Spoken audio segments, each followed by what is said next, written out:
할렐루야. 우리 서로 인사하실까요? 손을 들어 인사합시다. 할렐루야. 반갑습니다. 우리 권사님들 오셔서 반갑습니다. 병문희 집사님은 지금 재활병원으로 옮기셔서 얼굴이 많이 밝아졌습니다. 용기도 많이 생기고 또 걸을 수 있다는 소망에 아주 목소리가 밝아졌어요. 계속 축복하고 기도하시고 또 뼈가 잘 붙도록 그렇게 기도해 주시기 바라고, 우리 수요일로 새벽으로 거의 빠지지 않고 피아노 반주해 주신 박경욱 권사님 얼굴에 대상포진이 와서 눈이 잘 안 보입니다. 그래서 병원에 입원하셨는데 병원 신방은 못합니다.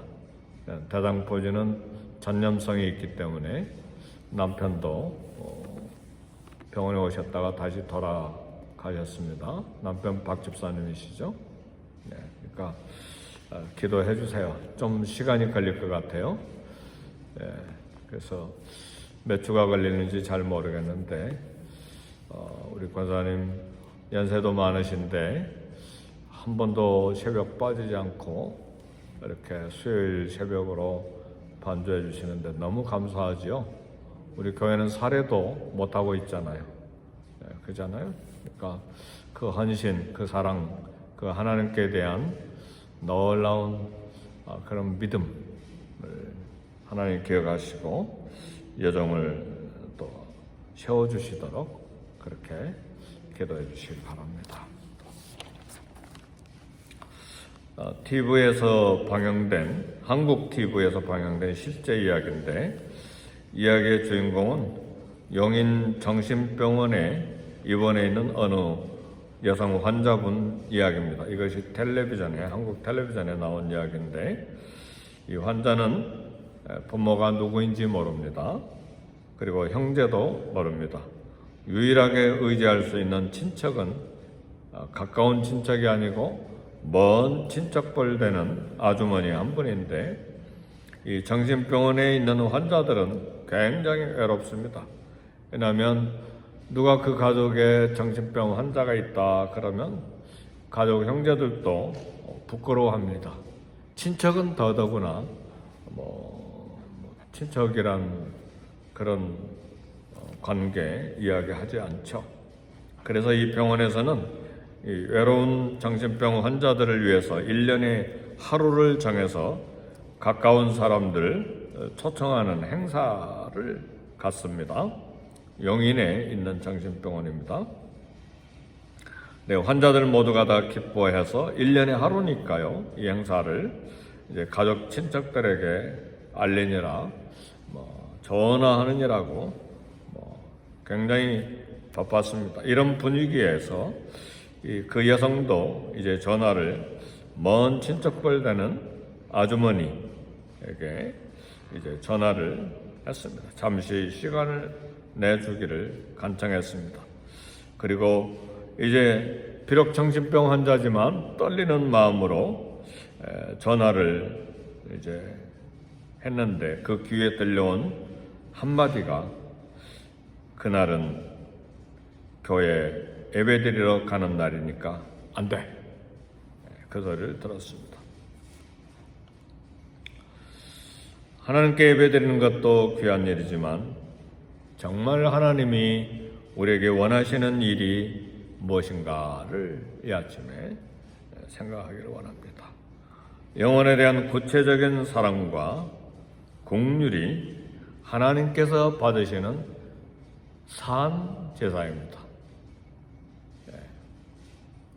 로마서 12장에 나온 산 제사, 하나님이 기뻐하시고 또 하나님이 원하시는 그런 영적인 예배, 산 제사를 우리는 생각해야 됩니다. 세월이 갈수록 이 시대에 과거보다 현재가 더 사랑이 많이 식어졌습니다. 가정에도 사랑이 많이 식어지고 그리고 더더구나 사람과 사람 사이에 얼마나 사랑이 많이 식어졌는지 몰라요. 그래서 어제도 이제 집에 가면서 하사모하고 이야기하는데, 이제 부부래도 막 극진한 사랑, 뜨거운 사랑, 정말 온 마음으로 사랑하는 관계 부부인데, 한 사람이 사별하면 그 남아있는 그 한편이 굉장히 견디기가 힘들다는 거예요. 너무나 사랑했기 때문에. 그래서 쉽게 삶이 짧아질 수도 있고 단축될 수도 있어요. 근데 그냥 밥 먹었어? 갔다 왔어? 이 정도 냉랭한 부부관계는 한쪽이 죽으면 잠시 섭섭하지만 잘 견디고 산다는 거예요. 근데 무엇이 옳은지는 우리 좀 생각해 볼 필요가 있습니다. 오늘 이 시대에 사랑이 식대, 우리 크리스천도 마찬가지예요. 우리 교역자들이나 우리 선교사님들이나 장로님들이나 우리 권사님들, 어느 집사님들이든지 현저히 참 낮아진 사랑, 그리고 삭막해진 사랑 속에서 우리가 살고 있기 때문에 성령의 충만으로 어떻게 하든지 우리 가슴 속에 뜨거운 사랑이 있어서 가족뿐만 아니라 또 우리 성도들을 서로 사랑하는 진실한 사랑이 우리 영혼에, 우리 가슴에 새롭게 살아날 수 있도록 우리는 기도해야 됩니다. 그렇게 되기를 주의 이름으로 축복합니다. 오늘 본문에 나오는 말씀, 영혼에 대한 구체적인 사랑과 불쌍히 여기는 마음, 긍휼히 여기는 마음이 하나님께서 받으시는 산제사요, 영적인 예배임을 알고 이 말씀을 함께 생각하기를 원합니다. 이사야 58장 6절에서 7절 보면 나의 기뻐하는 금식이 얼마나 중요합니까? 그렇죠? 음식을 중단하는 것은 생명을 희생시키는 거잖아요. 그게 금식인데 생명을 희생시키면서 하는 그 금식, 정말 하나님이 기뻐하시는 금식은 줄인 자에게 내 식물을 나눠주며 유리하는 가난한 사람을 내 집에 들이며 벗은 자를 보면 입히며 또 내 권력을, 친척이죠, 권력을 피하여 스스로 숨지 아니하는 것이 아니겠느냐. 친척인데도 불구하고 스스로 전화를 안 받고 스스로 모른 체하고 숨어버리는 것, 그렇게 하지 않는 것이 진짜 금식이다, 그 말이에요. 이사야 선지자가 외친 유대 백성들을 향한, 이스라엘 선민을 향한 경고의 말씀입니다. 오늘 누가복음 10장 33절에 보니까 사마리아 사람이 그를 보고 불쌍히 여겨 그랬어요. 긍휼히 여기는 마음을 여기에 소개합니다. 하나님 기뻐하시는 사랑, 하나님의 긍휼을 여기에 소개합니다. 궁극적으로 우리 예수님이 비유로 든 이 사마리아 사람은 실제로 있었던 사건으로 그렇게 생각을 합니다. 불쌍히 여기는 마음이 하나님의 마음이고 또 사랑의 출발입니다. 믿는 자의 양심이기도 합니다. 하나님도 우리를 불쌍히 여기셔서 어떻게 하셨습니까? 죄짓고 태어나면서부터 지금까지 모두 다 죄짓는 일만 하잖아요. 물론 착한 일도 덜어 하기도 하지만 죄짓고 결국은 아무리 해도 구원받을 수 없으니까 하나님 우리를 불쌍히 여기셔서 독생자를 보내주셨잖아요. 그리고 우리 예수님도 긍휼을 여기셔서 우리가 스스로 구원받을 수 없으니까 선한 목자로 양을 위하여 목숨을 버리노라 하고, 정말 목숨을 버림으로 이 세상에 목숨 버려줄 사람이 어디가 있어요? 그렇잖아요. 돈 주고 도와주는 것도 아까워서 고민하고 생각도 많이 하는데 목숨을 주신 분이잖아요, 우리 예수님이. 예. 그러니까 우리 주님이 우리도 불쌍히 여기셔서 긍휼로 은혜와 사랑을 주시고 목숨을 주셨는데, 이 사마리아 사람은 강도 만난 사람, 강도들이 예루살렘에서 여리고로 내려가는 길이 비탈길이에요. 지금도 비탈길이에요. 지금은 아스팔트가 다 놔져 있어서 예루살렘에서 쭉 아스팔트 타고, 거기가 양쪽에 산입니다. 광야예요. 쭉 내려가서 사해바다까지, 그 근처까지 내가지고 다시 유턴해가지고 레프턴에서 쭉 올라가면 갈릴리로 가는데, 가기 전에 여리고성이 있어요. 그렇게 내려가는데, 옛날은, 지금은 아스팔트지만 옛날 2000년 전에는 양쪽에, 지금도 인가가 없는데 얼마나 황막하겠어요. 네, 강도 만난 사람, 강도가 옷을 벗겼어요. 아니, 물건 뺏으려면 뺐지 왜 옷을 벗깁니까? 빨가 벗깁니까? 옷을 아마 탐냈던 모양이죠. 그리고 죽도록 패가지고 죽은 시체처럼 버리고 가버렸어요. 네, 강도 만난 사람, 이 사람을 보고 불쌍히 여겼습니다. 제사장과 레인처럼 강도 만난 사람, 이 사람이 유대인인가 이방인인가 그거 구분하지 않았어요. 제사장 레인은 유대 법을 따라 이방인이면 이웃도 아니니까, 내 이웃도 아니고 자기들도 이웃이 아니니까 그냥 내치는 거죠.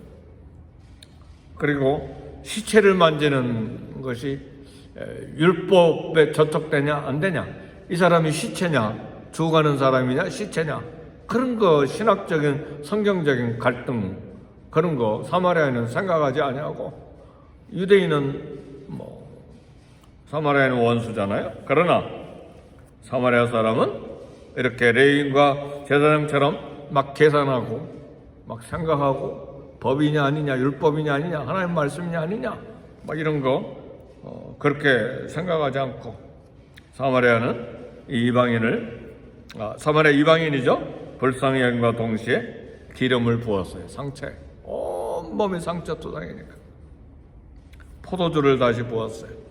기름과 포도주는 많이 부어야 되잖아. 상처를 다 씻어야 되니까. 그리고 주막으로 이동했어요. 자기 아마 짐승에 태웠겠죠. 그리고 경비를 부담했어요. 그리고 데나리온 2를 줬어요. 데나리온 하나는 장정이 하루 일하는 품삯입니다. 요즘 장정 일하면 하루 품삯이 얼마예요? 우리 박 집사님? 200달러예요? 100달러예요?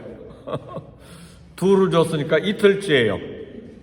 하루 일사게 100달러면 200달러고, 이틀 200달러면 이틀이니까 400달러를 주막 주인에게 주면서 좀 돌봐주라고 그랬어요. 경비를 부담하고 돌봐줄 것을 부탁했습니다. 더 놀라운 것은 35절의 말씀입니다. 우리 다 같이 한번 35절 읽어봅시다. 그 이튿날 그가 주막 주인에게 데나리온 2를 내어주며 이르되 이 사람을 돌봐주라. 비용이 더 들면 내가 돌아올 때에 갚으리라 하였습니다. 돌아올 때 또 돌보겠다는 거예요. 돌아올 때 한 번 더 비용이 들면 더 내가 페이하겠고, 그 사람을 더 돌봐주겠다 하는 거예요. 저는 이 설교를 준비하면서 마음에 많이 갈등이 일어났어요. 한 번 도와주는 것도 굉장한 일이잖아요. 왜요? 강도가 자기를 도와주는 그 순간에 자기를 또 그렇게 죽도록 팰 수도 있는데, 그 순간 위험한데도 이 사람을 주막으로 데려갔고 자기 호주머니를 열어서 도와주었고, 그 다음에 비즈니스 하는지 뭔지 모르지만 갔다가 돌아올 때 며칠이 걸릴지 모르지만 또 도우러 오겠다는 이야기. 가만히 생각해 보니까 인간 화목사는 불가능하다. 아니, 할 수 있을 거예요. 목사요 선교사인데 이래서는 되겠나 하고, 하사모 이거 도와야 된다. 그리고 아마 도울 거예요, 결국은. 그런데 이게 마음의 기쁨으로 할까? 긍휼히 여기는 마음으로 할까? 하나님 이름 때문에 할 거예요. 선교사라고 하는 것 때문에 할 거예요. 그러나 기쁨으로 할까? 이게 누구의 마음일까를 생각해 보니까 하나님의 마음이에요. 예수님의 마음이에요. 나를 사랑하신 예수님, 나를 사랑하시는 하나님의 마음이에요. 그 마음을 우리 주님이 오늘 우리에게 요구하시는 거예요. 이 사랑이 식어져 버린 이 시대, 목회자뿐만 아니라 온 세상의 사랑이 식어져 버린 이 시대에 하나님이 나에게 오늘 새벽기도 오신 우리 성도님들에게 요구하시는 것이 이런 사랑이 회복돼야 된다는 말이죠. 얼마나 사랑이 많이 식어져 버렸습니까? 계산 많이 하고 돈 몇 푼 때문에, 시간 때문에.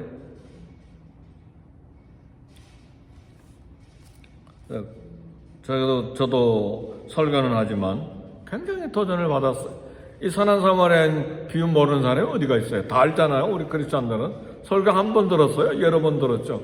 근데 중요한 건 내 심장에 이 비유의 말씀이 꽂혀야 돼.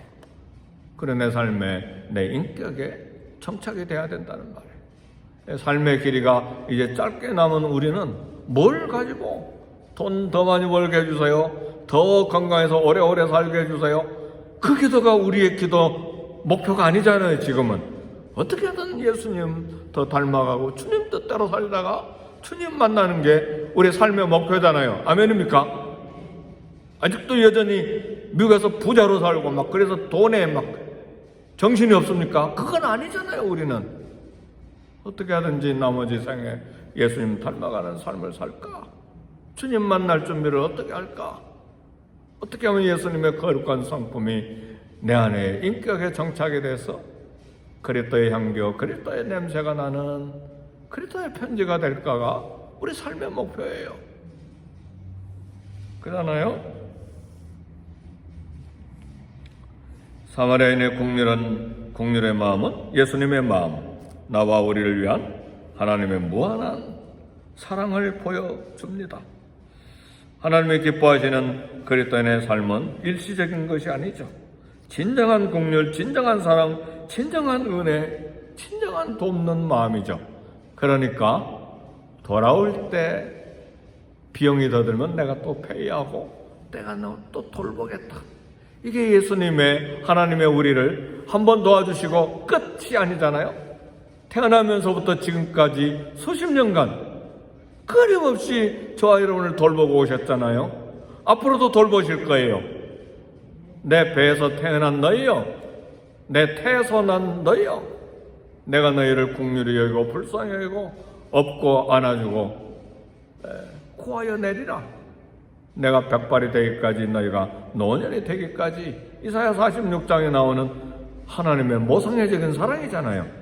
하나님 아버지의 사랑도 이야기하지만 어머니와 같은 사랑을 이사야 46장에서는 이야기하잖아요. 내 태에서 태어난 너희, 내 배에서 태어난 너희, 내가 너희를 백발이 되기까지, 노년에 이르기까지 너희를 구하여 내리라. 업고 안고 구하여 내리라. 시편 121편 4절은 뭐라고 말합니까? 내가 졸지도 아니하고 여호와는 졸지도 아니하시고 주무시지도 아니하시고 우리를 지키시는 하나님, 너의 출입을 지금부터 영원까지 지키시리로다.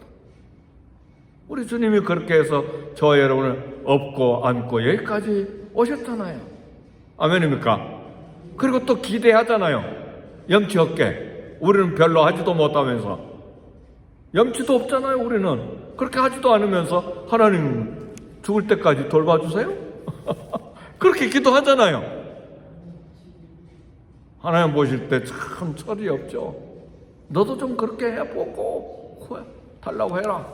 우리 주님 말씀하십니다. 긍휼히 여긴 자는 복이 있나니 저희가 긍휼히 여김을 받을 것이며, 긍휼히 여기는 자를 하나님 복 주셔서 나도 너희를 긍휼히 여기리라. 산상수훈의 팔복의 말씀이잖아요.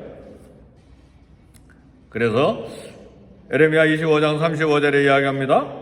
내 동족이 가난하게 되어 빈손으로 내 곁에 있거든 너는 그를 도와 나그네나 우가는 자처럼 너와 함께 생활하게 하되 그랬습니다. 예. 하나님이 우리의 출입을 지금부터 영원까지 지키시겠다고 하셨는데 왜 그렇게 돌보시는가? 당연하게 받는가? 우리 꼬마 2살짜리, 3살짜리, 4살짜리, 5살짜리 엄마 아빠 사랑이 당연하다고 생각하고 막 화내고 막 땡깡내고 울고 불고 안 해주면 막 뭐 던지고 꼬마들 그러잖아요. 근데 청년이 되고 이제 30세, 40세 다 됐는데도 어머니 아버지한테 다 늙어간 7, 80세 된 어머니한테 아버지한테 그렇게 하면 그런 사람 있으면 싸대기를 그냥 싸대기가 어느 사투래요? 뺨을 그냥 후려 갈겨버려야 돼요. 어렸을 때야 그렇죠. 30살 될 때는. 그러나 다는 30대 40대가 되는데 이제 살 날이 며칠 안 남는 늙은 어머니 아버지한테 막 땡깡 넣고 응석불에 그냥 몽둥이로 두들 갈겨야죠. 그게 우리 아니냐 그 말이에요. 하나님 앞에서.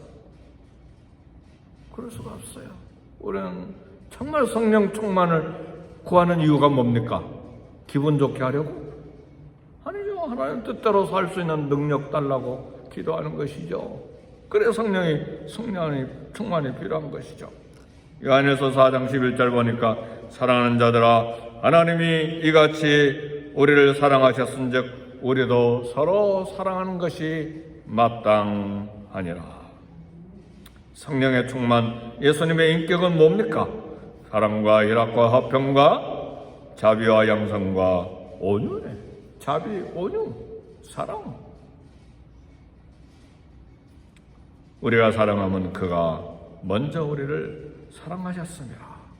요한일서 4장 19절 말씀이죠. 오늘 하루를 살아가는 동안에 누구를 긍휼히 여길까? 이 아침에 주신 말씀이에요. 이 아침에 우리에게 주신 하나님의 계시의 음성이에요. 일회성이 아니라 끝까지 돌보는 사랑, 긍휼히 여기는 마음, 불쌍히 여기는 우리 발걸음이 되기를 원합니다. 하나님 우리가 이런 마음으로 이 땅을 살아가기를 원하십니다. 긍휼히 여기는 자는 복이 있나니 저들이 긍휼히 여김을 받을 것이며. 같이 기도하겠습니다. 이 시간 부족한 담임 목사를 위해서 기도하시고 병상에 있는 우리 성도님들을 위해서 기도하시고 연약한 성도들을 위해서 축복하고 기도하고 전화하고 또 돌보는 그런 우리 성도님들 되시기를 위해 기도하십시다.